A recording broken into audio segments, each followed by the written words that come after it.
جب بھی ہم سحری کریں کھاتے کھاتے یا واجدو یا واسع المغفرہ پڑھتے رہے، کیونکہ فرمایا جو بندہ یا واجدو پڑھتا ہے کھاتے وقت، وہ نوالا اس کے پیٹ میں جانے سے پہلے نور بن جاتا ہے۔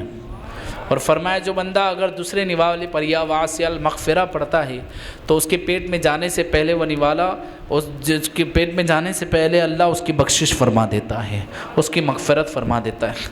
تو ہم جو ہے سحری کے وقت بےہودہ باتوں سے بہتر اللہ کا ذکر کرے، تسبیح و تحلیل بیان کرے، اور زیادہ اس جو ہے ماہ میں ہم سو کر وقت نہ گزارے، جبکہ روزے کا احساس ہو تبھی تو روزہ ہے نا۔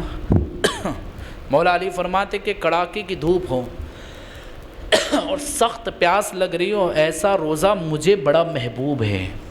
یہ مولا علی فرماتے۔ یہ کون ہے مولا علی؟ داماد مصطفیٰ ہے، سیدہ کائنات کے شوہر ہے، اور حسنین کریمین کے بابا ہے، باب مدینۃ العلم ہے مولا علی رضی اللہ تعالیٰ۔ کبھی دیوار ہلتی ہے، کبھی در کعب جاتا ہے، علی کا نام سن کر اب بھی خیبر۔ ہاں، علی کا نام ہی ایسا ہے، اور نام میں اللہ نے وہ برکت رکھی کہ لوگوں کے نام بگڑ جاتے، لیکن میرے علی کا نام بگڑتا نہیں، علی کا ولی ہو جاتا ہے کہ نہیں؟ کسی کا نام بگاڑنا ہو تو بگاڑ سکتے ہیں، بگڑ جائے گا، لیکن علی کا نام بڑی شان والا ہے کہ علی کا نام بگاڑنا چاہو تو بگڑے گا نہیں، وہ اور سنور جائے گا، علی کا ولی ہو جائے گا۔ یہ اللہ تبارک و تعالیٰ نے انہیں شان عطا فرمائی۔ تو وہ مولا کائنات فرماتے ہیں کہ مجھے ایسا روزہ بڑا محبوب ہے کہ کڑک دھوپ ہو، کڑکتی دھوپ ہو، اور مجھے سخت پیاس لگ رہی ہو، ایسا روزہ مجھے بڑا محبوب ہے۔ اسی لیے تو اللہ تبارک و تعالیٰ کے پیارے محبوب صلی اللہ علیہ وسلم نے فرمایا کہ اللہ تبارک و تعالیٰ کو روزہ دار کی منہ کی بو بھی مشک سے زیادہ محبوب ہے، یعنی منہ کی بو۔ اور روزہ دار کے ہر لمحہ اللہ عبادت میں شمار فرماتا، روزہ دار کا لمحہ لمحہ عبادت ہے، روزہ دار دعا کرے اللہ اس کی دعا کو قبول فرماتا ہے۔ اتنی برکتیں اللہ تعالیٰ فرماتا ہے کیونکہ بندے کو اختیار ہوتا ہے کہ وہ چاہے تو کھا بھی سکتا ہے۔ ظہر میں گیا نماز پڑھنے کے لیے، 2 گھونٹ اتار لیا، کوئی دیکھنے والا نہیں، لیکن تصور ہوتا ہے اس کے دل و دماغ میں، کیونکہ قرآن میں اللہ نے فرمایا، اللہ نے خود فرمایا کہ ہم نے روزہ کیوں فرض کیا؟ لعلکم تتقون، تقوی ملے۔ اور تقوی کسے کہتے ہیں؟ حضور سے پوچھا گا حضور تقوی کیا ہے؟ آقا نے فرمایا تقوی ہاں ہونا، تقوی ہاں ہونا۔ اللہ تبارک و تعالیٰ کے حبیب نے فرمایا تقوی یہاں ہے کہ بندہ اللہ تبارک و تعالیٰ کا تصور کرے کہ میرا رب مجھے دیکھ رہا ہے، اگر چاہے تو 2 گھونٹ اتار لے تو کوئی اسے پوچھنے والا ہے، یہاں تک کہ بازو میں بیٹھنے والے کو پتہ نہیں کہ اس نے گھونٹ اتارا ہے، لیکن وہ یہ تصور ہوتا ہے کہ مجھے بازو والا تو نہیں دیکھ رہا ہے لیکن پروردگار عالم ضرور دیکھ رہا ہے۔ جو اللہ ہمیں رمضان میں دیکھتا ہے، کیا وہ غیر رمضان میں نہیں دیکھتا؟ دیکھتا ہے کہ نہیں؟ بولو بھائی، ان اللہ کان علیکم رقیبا واتقوا اللہ ان اللہ خبیر بما تعملون۔ ڈرو اللہ سے، کیونکہ اللہ کو تمہارے ہر عمل کی خبر ہے، ہر عمل کی خبر ہے۔ تقوی پرہیزگاری حاصل کریں کہ رمضان میں جیسے ہم گناہ سے بچتے ہیں، غیر رمضان میں بھی گناہ سے بچنے کی کوشش کریں گے۔ بولو انشاءاللہ۔ آواز اور کم آ رہی ہے آپ کے؟ اب تو بڑھ چکے ہیں، ذرا بلند آواز سے کہے ماشاءاللہ۔ آپ بے فکر رہیں، انشاءاللہ آپ کے لیے سب چیز کا انتظام ہے۔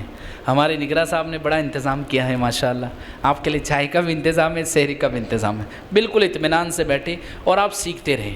پہلا آپ کا سبق یہ ہے کہ آپ سورہ والضحیٰ کی تلاوت کریں گے، بولو نا انشاءاللہ، پھر بلند آواز سے بولے انشاءاللہ۔ ہاں، اور روٹنگ بنائیں، ہمارے گھر میں ہم قرآن کو رکھیں اور قرآن کو پڑھیں، زیادہ اوپر نہیں رکھنا کہ سال میں 21 بار ہاتھ جائے، اس کو اتنا قریب رکھو نا کہ جب بھی گھر میں جائے تو قرآن پہ پہلا ہاتھ جائے، اس کو قریب رکھو، کیونکہ کتاب بڑی عظمت والی کتاب ہے، اور کتاب پڑھیں گے تو ثواب ملے گا نہیں ملے گا، لیکن یہ کتاب پہ تو ہم کو ثواب ملنا ہی ملنا ہے۔ قرآن کو پڑھنا بھی عبادت، چھونا بھی عبادت، اس کو یاد کرنا، اس کو سینے میں رکھنا، یہ تو بدرجہ اولی عبادت ہے۔ یہاں تک کہ حافظوں کے لیے تو اتنی برکتیں، اللہ اکبر، وہ اپنی کئی پشتوں کی شفاعت کرے گا اور ان کے ماں باپ کو تاخت و تاج دیا جائے گا، وہ کہیں گے ہمیں کیسے ملا؟ کہا تیرا بچہ حافظ قرآن ہے نا، وہ قرآن پڑھتا جا رہا ہے، تیرے مرتبے بڑھتے جا رہے ہیں۔ یہ ہے قرآن کی عظمت، اسے معمولی نہ سمجھے، پڑھیں۔ اگر ہمیں ایٹ لیسٹ اگر ایک سورہ بھی آتی ہے اس کو بھی لے کے بیٹھے، پڑھو اور اس کو پڑھ کے اگر پڑھنا نہیں آتا ہے تو کم سے کم اس کو چھو لو، چھونے کے بعد اس کو چوم لو اور کہو کہ یہ میرے رب کی کتاب ہے، کیونکہ ایسا کہنا بھی سیدنا حضرت عمر ابن خطاب کی سنت ہے۔ وہ قرآن کو اٹھاتے تھے اور سینے سے لگاتے، چومتے، سر پہ رکھتے اور کہتے یہ میرے رب کی کتاب ہے۔ اتنی عظمت والی کتاب ہے۔ قرآن بھی شفاعت کرے گا، روزہ بھی شفاعت کرے گا۔ اللہ ہمیں قرآن کی تلاوت کی توفیق عطا فرمائے، کرے گی نا انشاءاللہ؟ یار آپ کی انشاءاللہ سن کے بڑا مجھے وہ لگ رہا ہے، ذرا بلند آواز سے کہیں ماشاءاللہ۔ دوسری چیز میں نے آپ کو ایک درود پڑھایا تھا، اللہم صلی علی سیدنا مولانا محمد وعلی آلہ وسلم۔ اس کی فضیلت کیا ہے؟ ابھی کے ابھی سبق بھول گئے تو کیسے چلے گا؟ پھر نیکسٹ کلاس لگے گی تو پھر سوال پوچھے جائے گے تو کیا جواب دیں گے؟ میموری کو جو ہے پاورفل بناؤ، یاد رکھو، غور سے توجہ سن۔ ہمارا کیا ہوتا ہے کہ اگر کوئی بیان ہو رہا ہے تو کوئی آ رہا ہے کوئی جا رہا ہے، ہم اس کو دیکھتے تو اس سے ہمارا ذہن جو ہے بھٹک جاتا ہے، پھر جو چیزیں اہمیت والی بیان ہوئی نا وہ ہمارے ذہن سے ریمو ہو جاتی۔ لیکن اللہ نے دماغ ہمیں بڑا پاورفل عطا فرمایا، اس کو صحیح استعمال کرے تو اس کو ہم بالکل توجہ سے سنیں۔ اس کی فضیلت یہ ہے کہ بندہ اگر اس کو پڑھ لے، بیٹھا تھا تو کھڑے ہونے سے پہلے، کھڑا تھا تو بیٹھنے سے پہلے اللہ تعالیٰ اس کے گناہوں کو معاف فرمائے گا۔ تو آپ کریں گے عمل انشاءاللہ؟ یہ پہلے ہفتہ واری اجتماع جو ہے ماہ رمضان کا، ہاں نہیں تو آپ بولیں گے پہلا ہے، بولے تو یہ پہلا اسٹارٹ ہو رہا ہے۔ ماہ رمضان کا جو ہے پہلے سنیچر کا آپ کو سبق یہ ہے کہ ہم قرآن کی تلاوت کریں گے اور خاص کر کے سورہ والضحیٰ پڑھیں گے، جس کی فضیلت آپ نے سنی ہے کہ نہیں؟ سورہ والضحیٰ بھی پڑھے اور دیگر سورے بھی پڑھے، قرآن جتنا ہمیں یاد آتا ہے پڑھیں، اس کو پڑھتے رہیں، درود شریف کی کثرت کریں اور اپنی زبان کو ہمیشہ اللہ کے ذکر سے تر رکھیں، خود بھی گناہ سے بچنے کی کوشش کریں اور اپنے اہل و عیال کو بھی گناہوں سے بچانے کی کوشش کریں۔